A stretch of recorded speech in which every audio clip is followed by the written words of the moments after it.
প্রিয় দর্শক, জানিয়ে দেব আমাদের হাতে থাকা সর্বশেষ আপডেট বাংলা খবর। চ্যানেলটি সাবস্ক্রাইব করে আমাদের সাথে থাকুন। শেখ হাসিনার বিরুদ্ধে সূচনা বক্তব্য চলছে, ট্রাইব্যুনালে বিচার কাজ সরাসরি সম্প্রচার। ক্ষমতাচ্যুত প্রধানমন্ত্রী শেখ হাসিনার বিরুদ্ধে হওয়া জুলাই গণ অভ্যুত্থানের সময় সংগঠিত মানবতাবিরোধী অপরাধের মামলায় সূচনা বক্তব্য ও প্রথম সাক্ষ্য গ্রহণ শুরু হয়েছে। আন্তর্জাতিক অপরাধ ট্রাইব্যুনাল ১-এর অনুমতি সাপেক্ষে এই বিচার কার্যক্রম আজ রোববার বেলা 11:30 থেকে সরাসরি সম্প্রচার করা হচ্ছে। শেখ হাসিনার পাশাপাশি এই মামলায় সাবেক স্বরাষ্ট্রমন্ত্রী আসাদুজ্জামান খান কামালও আসামি। পুলিশের সাবেক মহাপরিদর্শক চৌধুরী আবদুল্লাহ আল মামুন এই মামলায় মানবতাবিরোধী অপরাধের দায় স্বীকার করে নিয়েছেন।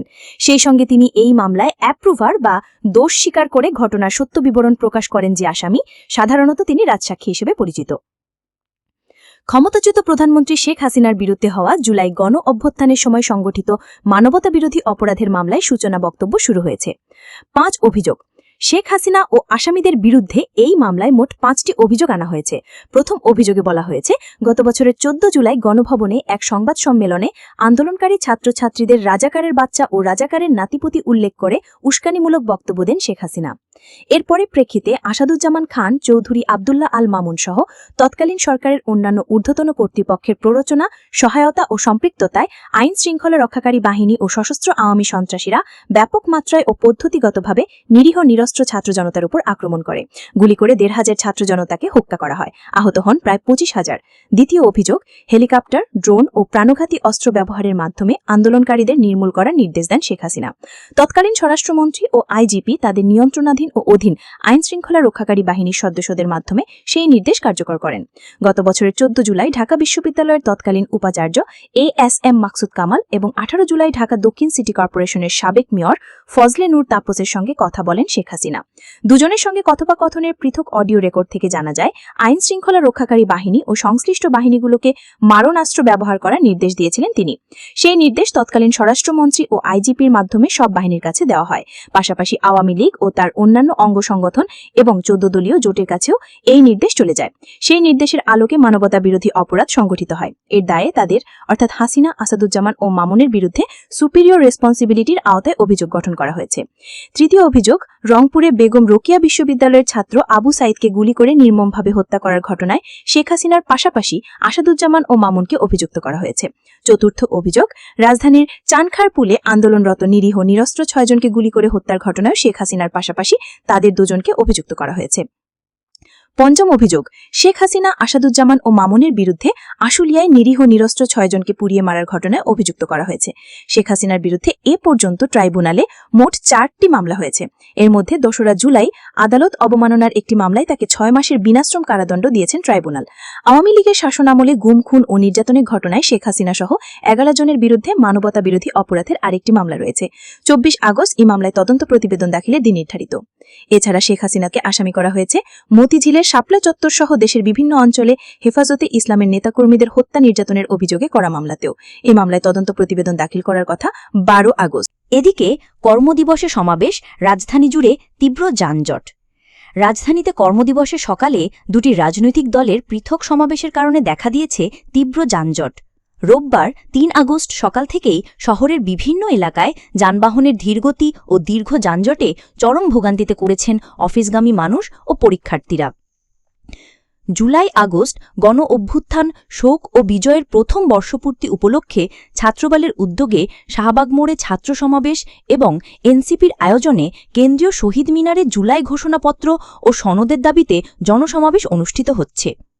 পাশাপাশি সাইমুম শিল্পীগোষ্ঠীর জুলাই জাগরণ অনুষ্ঠান সোহরাবর্দী উদ্যানে আয়োজন করায় এসব এলাকায় যান চলাচলে সৃষ্টি হয়েছে সংকট। সকাল 8টা থেকে 9টার মধ্যে রাজধানীর শ্যামলী, কল্যাণপুর, ফার্মগেট সহ বিভিন্ন গুরুত্বপূর্ণ সড়কে যানজট লক্ষ্য করা গেছে। একদিকে সপ্তাহের প্রথম কর্মদিবস, অন্যদিকে এইচএসসি ও বিসিএস পরীক্ষার দিন হওয়ায় সড়কে মানুষের চাপ আরও বেড়েছে। এদিকে একদিনে একাধিক কর্মসূচি ঘিরে সম্ভাব্য যানজট বিবেচনায় কিছু রাস্তায় যান চলাচলের নিয়ন্ত্রণ ও ডাইভার্সন ঘোষণা করেছে ঢাকা মেট্রোপলিটন পুলিশ ডিএমপি। শনিবার 2 August DMP commissioner Sheikh Mohammad Sajjad Ali স্বাক্ষরিত এক গণবিজ্ঞপ্তিতে এসব তথ্য জানানো হয়। গণবিজ্ঞপ্তিতে জানানো হয়, শাহবাগ, শহীদ মিনার ও সোহরাবর্দী উদ্যান এলাকায় সমাবেশ চলাকালীন যানবাহন চলাচল সীমিত থাকবে। এই সময় বিকল্প পথ ব্যবহারের জন্য নাগরিকদের অনুরোধ জানানো হয়েছে। ডিএমপি জানিয়েছে হোটেল ইন্টারকন্টিনেন্টাল মোড় থেকে উত্তর দিক থেকে আসা যানবাহনগুলোকে শাহবাগের দিকে না গিয়ে বাম দিকে হেয়ার রোড বা মিন্টু রোড হয়ে যাতায়াত করতে হবে। সভা সমাবেশ উপলক্ষে সৃষ্ট জনসমাগম ও যানজটের কারণে নাগরিকদের যাত্রা পরিকল্পনায় প্রয়োজনীয় সতর্কতা অবলম্বনের পরামর্শ দিয়েছে পুলিশ প্রশাসন। এদিকে হাসিনার বিচার ছাড়া কোনো নির্বাচন হতে পারে না প্রাণী সম্পদ উপদেষ্টা। অন্তর্বর্তী সরকারের মৎস্য ও প্রাণী সম্পদ উপদেষ্টা ফরিদা আক্তার বলছেন, শেখ হাসিনার বিচার ছাড়া কোনো নির্বাচন হতে পারে না। শনিবার ২ আগস্ট রাজধানীর ওসমানী স্মৃতি মিলনায়তনে ওয়ারিয়ার্স অফ জুলাই আয়োজিত স্যালুট টু জুলাই ওয়ারিয়ার্স অনুষ্ঠানে তিনি এইসব কথা বলেন। ফরিদা আক্তার বলেন, শেখ হাসিনার বিচার এই মাটিতে হতেই হবে, তার বিচার ছাড়া কোনো নির্বাচন হতে পারে না। অন্য কোনো সরকার আসা বা তাদের হাতে বিচারের ভার ছেড়ে দেওয়া তা এই অন্তর্বর্তী সরকার করতে পারে না। প্রাণী সম্পদ উপদেষ্টা বলেন, শেখ হাসিনার বিচার যেন আমরা করতে পারি সেজন্য আপনারা মাঠে আছেন, আমরা আপনাদের সঙ্গে আছি এবং থাকব।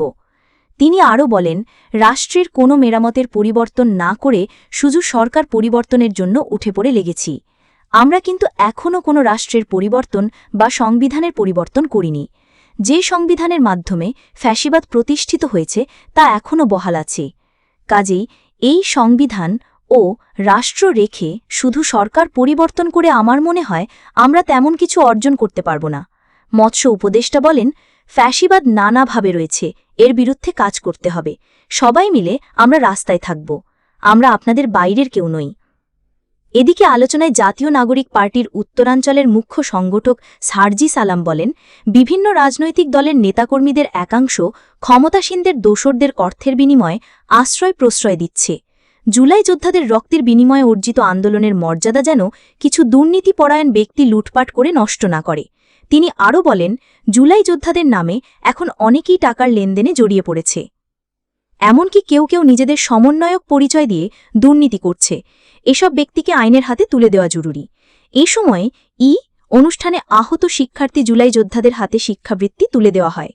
এছাড়া ৫০ জন আহতকে অটোরিকশা দেওয়ার ঘোষণা দেওয়া হয়। এদিকে দেশে সুশাসনের জন্য নির্বাচিত সরকারের প্রয়োজনীয়তা তুলে ধরেন বিএনপির ভাইস চেয়ারম্যান ড আসাদুজ্জামান রিপন। পরাজিত শক্তি বিদেশে বসে দেশীয় দোসরদের সঙ্গে নিয়ে আবারও দেশ অশান্ত করার চেষ্টা করছে জানিয়ে সবাইকে সতর্ক থাকার আহ্বান জানান এবি পার্টির সাধারণ সম্পাদক ব্যারিস্টার আসাদুজ্জামান। এই সময়ে অনুষ্ঠানে আহত শিক্ষার্থী জুলাই যোদ্ধাদের হাতে শিক্ষাবৃত্তি তুলে দেওয়া হয়।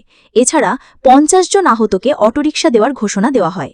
সবশেষ জানিয়ে দেব, নিরাপত্তারক্ষীদের বেঁধে চিনিকলে ডাকাতি, ট্রাক ভরে নিয়ে গেল মাল। নাটোর চিনিকলে নিরাপত্তারক্ষীদের বেঁধে কারখানার মালামাল ট্রাকে ভরে নিয়ে গেছে একদল ডাকাত। আজ রোববার ভোরে এ ঘটনা ঘটে। এই ঘটনায় দায়িত্বরত নিরাপত্তারক্ষীদের পুলিশ হেফাজতে নিয়ে জিজ্ঞাসাবাদ করা হচ্ছে। কী পরিমাণ মালামাল লুট হয়েছে প্রাথমিকভাবে তা জানাতে পারেনি চিনিকল কর্তৃপক্ষ বা পুলিশ। নাটোর থানা ও চিনিকল সূত্রে জানা গেছে, আজ ভোরে একটি মিনি ট্রাকে করে একদল ডাকাত চিনিকলে ঢোকে। তারা নিরাপত্তারক্ষীদের বেঁধে কারখানার ভেতরে ঢোকে এবং মালামাল ট্রাকে করে নিয়ে যায়। পরে খবর পেয়ে পুলিশ ঘটনাস্থলে গিয়ে নিরাপত্তারক্ষীদের উদ্ধার করে হেফাজতে নেয়। চিনিকলের ব্যবস্থাপনা পরিচালক আখলাসুর রহমান বলেন, আজ ভোরে দুর্বৃত্তরা চিনিকলের কারখানায় ডাকাতি করেছে। এই সময় আনসারসহ চিনিকলের নিজস্ব নিরাপত্তারক্ষীদের বেঁধে রাখা হয়েছিল। মালামালির তালিকা তৈরির নির্দেশ দেওয়া হয়েছে। পুলিশও কাজ করছে। এখনও ক্ষয়ক্ষতির পরিমাণ নির্ধারণ করা যায়নি। নাটোরের পুলিশ সুপার মোহাম্মদ আমজাদ হোসেন বলেন, ঘটনাস্থল পরিদর্শন করেছি, তদন্ত চলছে, দোষীদের চিহ্নিত করে আইনের আওতায় আনতে পুলিশ মাঠে আছে। ক্ষয়ক্ষতির হিসাব নির্ধারণের কাজ চলছে। এ পর্যন্ত অন্তত ৬ জন নিরাপত্তারক্ষীকে জিজ্ঞাসাবাদ করা হয়েছে, বাকিদেরও করা হবে।